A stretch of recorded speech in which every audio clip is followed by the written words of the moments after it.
এখন আমাদের সামনে বক্তব্য রাখবেন আজকের অনুষ্ঠানের মধ্যমণি, যার বক্তব্য শোনার জন্য আমরা অধীর আগ্রহে এখানে বসে আছি।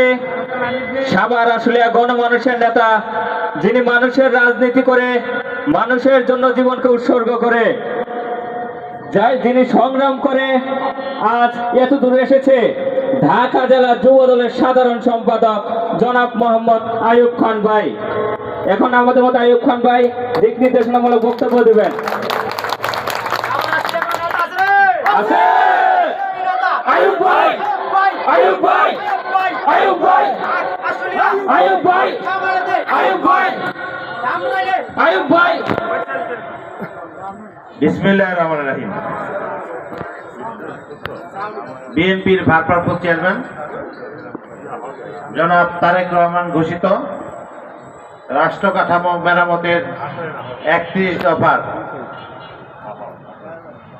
আজকের এই উঠান বৈঠক আশুলিয়া ইউনিয়ন ৫ নং ওয়ার্ডের খেজুরবাগান গ্রামে আয়োজন করেছেন শহীদ জিয়া রহমানের একজন সৈনিক, একাধিক সৈনিক বুলবুল আলমগীর এবং মহিউদ্দিন ভাইরা। তো আমি আজকের এই অনুষ্ঠানে যারা উপস্থিত হয়েছেন, মুরব্বী, যুবদল, ছাত্রদল, স্বেচ্ছাসেবক দল, শ্রমিক ভাইরা এবং অন্যান্য যারা সমর্থক বা যারাই আছেন, সকলকে আমি আমার ব্যক্তিগত পক্ষ থেকে জানাই সালাম, আসসালামু আলাইকুম। আপনারা জানেন আমরা সুদীর্ঘ ১৭টি বছর একটি ফ্যাসিস্ট সরকারের বিরুদ্ধে আন্দোলন সংগ্রাম করেছি।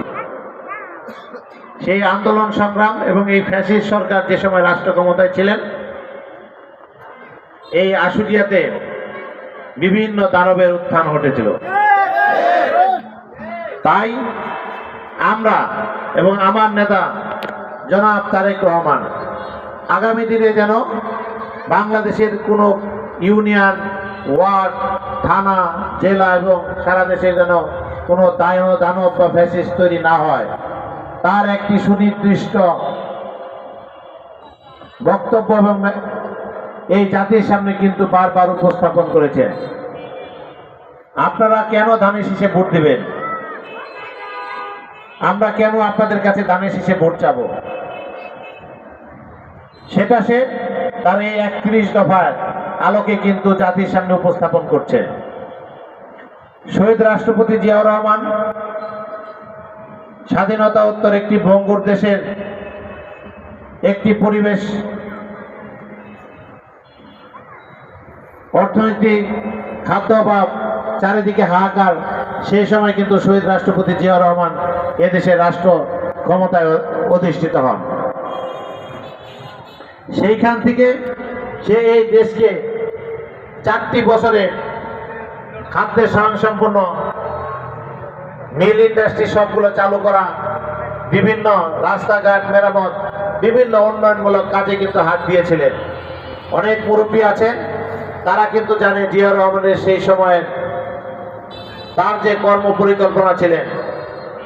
আমাদের দেশের একটি ফসল উৎপাদন হতো, সেই খাল খননের মাধ্যমে সেই খরা মৌসুমেও যেন পানি ধারণ করে আমরা সেচ দিয়ে যেন একাধিক ফসল উৎপাদন করতে পারি, তার ব্যবস্থা কিন্তু জিয়াউর রহমান সাহেব করেছিলেন।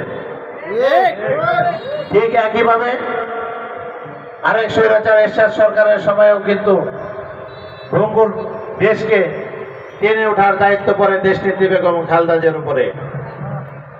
তিনিও সেই দেশকে, অর্থনীতির যে ভঙ্গুর অবস্থা ছিল, সেইখান থেকে সে তার মন্ত্রী পরিষদ অক্লান্ত পরিশ্রম করে দেশকে একটি অর্থনৈতিক ভিত্তির উপর দাঁড় করিয়েছিলেন। সেটা আবার ৯৬-তে এসে এই ফ্যাসিস্ট সরকার সেই অর্থনীতিকে ধ্বংস করে দেয়। আবার ঠিক একইভাবে ২০০১-এ বিএনপি সরকার ক্ষমতায় এসে সেই অর্থনীতিকে আবার পুনরুদ্ধার করে আবার জাতিকে একটি সুন্দর এবং উন্নয়নশীল দেশের ধাবিত করার জন্য উন্নয়নমূলক একাধিক কাজ হাতে নেন এবং করেন। ঠিক তারই আলোকে এই 17টি বছর বিভিন্ন অত্যাচার নির্যাতন করে এই দলকে নিশ্চিহ্ন করার যে পায়তারা চলেছিল, পায়তারা করেছিল, তাদের অত্যাচার নির্যাতন সহ্য করেও বিএনপি পরিবারের একটি সদস্য কিন্তু বিএনপি ছেড়ে চলে যায় নাই, জিয়া পরিবার থেকে চলে যায় নাই। জিয়া পরিবারের সাথে ছিল, দেশনেত্রী বেগম খালেদা জিয়ার সাথে ছিল, বর্তমানে আগামী দিনে রাষ্ট্রনায়ক জনাব তারেক রহমানের পাশেও আপনারা আছেন এবং থাকবেন। আপনারা তারেক রহমানের পাশে আছেন না? আছেন না তারেক রহমানের পাশে? তারেক রহমান আগামী দিনে রাষ্ট্র ক্ষমতায় আসার জন্য তার যে সমর্থক এবং কর্মী ভাইরা আছেন, নেতৃত্ব স্থানীয় আছেন, সারা দেশে কিন্তু তার সেই বার্তা আপনারা কি নিয়ে আগামী দিনে এই জাতির সামনে ভোট যাবেন, এই জাতিকে কি বুঝাবেন, তারই আলোকে কিন্তু তার এই 31 দফা জাতির সামনে উপস্থাপন করেছেন। দেশনেত্রী বেগম তার জিয়াউর রহমান করেছিলেন 19 দফা, দেশনেত্রী বেগম খালেদা জিয়া করেছিলেন 2030 ভিশন 27 দফার মাধ্যমে। ঠিক তারই আলোকে সেটাকে আরো পরিবেশের আমাদের বাস্তবতার উপলব্ধি এনে আরো সংস্কার করে জনাব তারেক রহমান সেটিকে করেছেন 31 দফা। আজকে আমরা সারা দেশে যে যারা দায়িত্বে আছেন, ক্ষমতায় আছেন, তারা বারবার শুনতেছি নির্বাচন পরে সংস্কার আগে আগে সংস্কার করতে হবে। কিন্তু আমাদের নেতা স্পষ্টভাবে বলেছেন, আমি অনেক পরিশ্রম করে, অনেক লোক দিয়ে, অনেক যোগ্যতা সম্পন্ন লোক দিয়ে আমি 31 দফা জাতির সামনে উপস্থাপন করেছি। আপনারা এই 31 দফাকে পর্যালোচনা করুন। সেই পর্যালোচনা করে যেটা আপনাদের রাখতে হয় রাখেন, যেটা বাদ দিতে হয় করেন, সংযোজন করেন, বিয়োজন করেন, করে হলেও অতি দ্রুত একটি সাধারণ নির্বাচন দিন। আজকে ফ্যাসিস্ট সরকার কেন ফ্যাসিস্ট হয়েছে? তারা যদি বিনা ভোটে সরকারের প্রক্রিয়ায় না হাঁটতো, তারা যদি একটি সুষ্ঠু সুন্দর নির্বাচন দিত, হয়তো তারা জিতত, না হলে বিএনপি বা অন্য কোনো দল আসতো। কিন্তু তাদের কিন্তু ফ্যাসিস্ট হওয়ার সুযোগ ছিল না। সেক্ষেত্রে কিন্তু তাদের পলায়ন করতে হতো না, দেশ ছেড়ে পালাতে হতো না, নেতারও পালাতে হতো না, নেতার কর্মীদেরও পালাতে হতো না। আজকে তাদের সেই ভুল সিদ্ধান্তের কারণে এই জাতি কিন্তু আজকে একটি ফ্যাসিস্ট সরকারের মুক্তির জন্য কিন্তু আন্দোলন সংগ্রাম করে এই আজকের দিন দেখেন, বিনা ভোটে সরকার হয়েছে। বিএনপিকে তারা আশ্বস্ত করেছিল 18তে যে নির্বাচনে আসেন আমরা একটি সুষ্ঠু সুন্দর নির্বাচন দেব। যে সময় তারা দেখলেন চারিদিকে বিএনপির জয় জয়কার, তারা কি করলেন? রাতের অন্ধকারে তাদের সেই ভোট সমাপ্ত করে তারা সেই নির্বাচনকে তাদের পক্ষে নিয়ে নিলেন। আবার ঠিক যে সময় 24-এ বিএনপি যে 23-এ যে সময় বিএনপি নির্বাচনে আসলো না, সেই সময় তারা কি করলেন? তারা একটি দামি নির্বাচন, তাদের সাথে তাদের ক্যান্ডিডেটের সাথে নির্বাচন করে তারা একটি দামি নির্বাচনের আয়োজন করে সরকার গঠন করলেন। সরকার গঠন করলে তারা কি করলো? সারা দেশে লুট তারা শুরু করে দিয়েছিল। তারই প্রতিবাদে আমাদের দল বিএনপি তিল তিল করে 17 বছর যে আন্দোলন সংগ্রামকে একটি চূড়ান্ত পর্যায়ে নিয়েছিল, সেই চূড়ান্ত আন্দোলনকে মানুষের মনে যে খুব দানা বেঁধেছিল, সেটাকে আমাদের ছাত্র, শ্রমিক, কৃষক ভাইরা স্বতঃস্ফূর্ত অংশগ্রহণে ছাত্র জনতার যে আন্দোলন, সেই আন্দোলনের 1 মাস 6 দিন আন্দোলন সংগ্রাম করে আমরা কিন্তু সেই ফ্যাসিস্ট সরকারকে এই ছাত্র জনতার ঐক্যবদ্ধ প্রচেষ্টায় আমরা কিন্তু এই দেশ থেকে তারা বিতাড়িত হতে বাধ্য হয়েছে। আমাদের এই সাভারে এবং আশুলিয়ায় আপনারা জানেন এই 5 তারিখে একটি মর্মান্তিক লোমহর্ষক ঘটনা ঘটেছিল আমাদের আন্দোলনরত ভাইদের উপরে। কিভাবে নির্বিচারে আওয়ামী লীগ এবং প্রশাসনের পুলিশ বাহিনী নির্বিচারে গুলি করে আমাদের প্রায় 80 জনের কাছাকাছি ভাইদেরকে শহীদ করেছিলেন। আমাদের নেতা জনাব তারেক রহমান 30 তারিখে শ্রীপুর দারুল এহসান মাদ্রাসার মাঠে সেই শহীদ পরিবারদের, সাভার আসলে যত শহীদ পরিবার ছিল সেই শহীদ পরিবারের সাথে কিন্তু তিনি মত বিনিময় করেছেন, তাদের ক্রেজ দিয়েছেন, তাদের একটি অর্থ প্রদান করেছেন, পাশাপাশি বিভিন্ন জনের দায়িত্বও সে নিয়েছেন।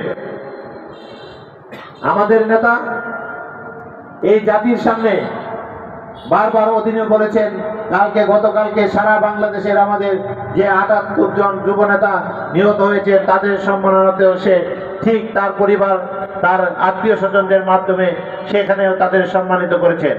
সারা বাংলাদেশে বিভিন্ন অনুষ্ঠানের মাধ্যমে এই জালিম সরকারের সময় যত নেতাকর্মীরা শহীদ হয়েছেন সকলকেই কিন্তু তিনি স্মরণ করেন। তাই আমি এমন নেতার পিছনে আগামী দিনের ভবিষ্যৎ, আগামী দিনে কে এই রাষ্ট্রকে এই ভঙ্গুর অবস্থা থেকে উত্তরণ ঘটাতে পারবে, যার ভিশন $1 ট্রিলিয়ন, যার ভিশন 1 কোটি লোকের কর্মসংস্থান, তিনি এই স্বপ্ন এবং বাস্তবায়নের রূপরেখা অলরেডি তৈরি করেছেন। যদি আপনারা ধানের শীষে ভোট দেন, ধানের শীষের ক্যান্ডিডেটকে নির্বাচিত করেন, তারেক রহমানকে এই ধানের শীষের প্রতীকের প্রার্থীকে আপনার উপহার দেন, তাহলে তারেক রহমান যদি সরকার গঠন করতে পারে, বিএনপি যদি সরকার গঠন করতে পারেন, তাহলে তার যে স্বপ্ন, এই জাতির যে স্বপ্ন, সেটা তিনি বাস্তবায়ন করবেন।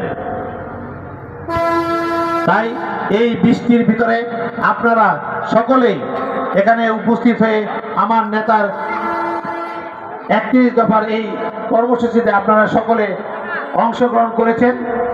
এর জন্য আমি আমার ব্যক্তিগত পক্ষ থেকে এবং আজকে আমাদের এই আশুলিয়া একটি শ্রমিক অধ্যুষিত এলাকা, শ্রমিকদের জন্য আমরা বারবার তাদের অধিকারের আদায়ের জন্য মালিক পক্ষের সাথে তাদের আন্দোলন সংগ্রাম করতে হয়।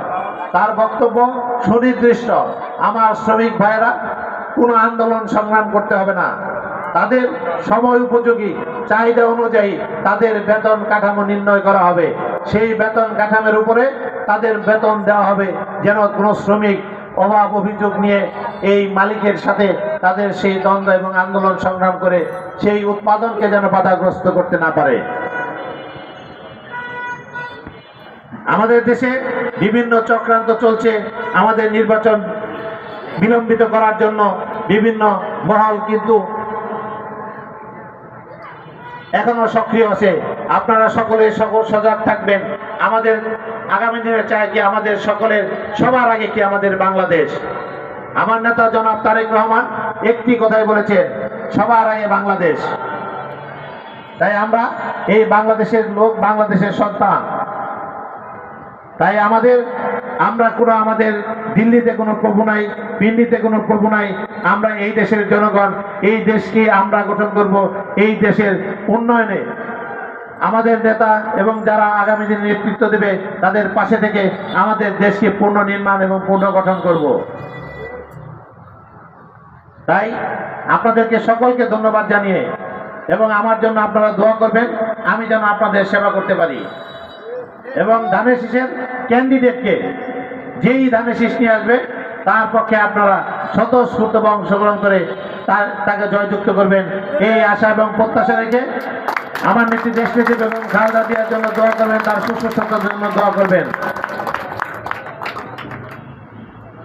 সকলকে ধন্যবাদ জানিয়ে বক্তব্য শেষ করছি। খুদা হাফেজ। বাংলাদেশ জিন্দাবাদ, বাংলাদেশ জাতীয়তাবাদী যুবদল জিন্দাবাদ, শহীদ রাষ্ট্রপতি জিয়াউর রহমান অমর হোক, দেশনেত্রী বেগম খালেদা জিয়া জিন্দাবাদ, তারুণ্যের অহংকার তারেক রহমান জিন্দাবাদ। এই খেজুর বাগানবাসী ধন্যবাদ, আশুলিয়াবাসী ধন্যবাদ। সকলকে আমার ব্যক্তিগত সালাম, আসসালামু আলাইকুম। নেতা আছে।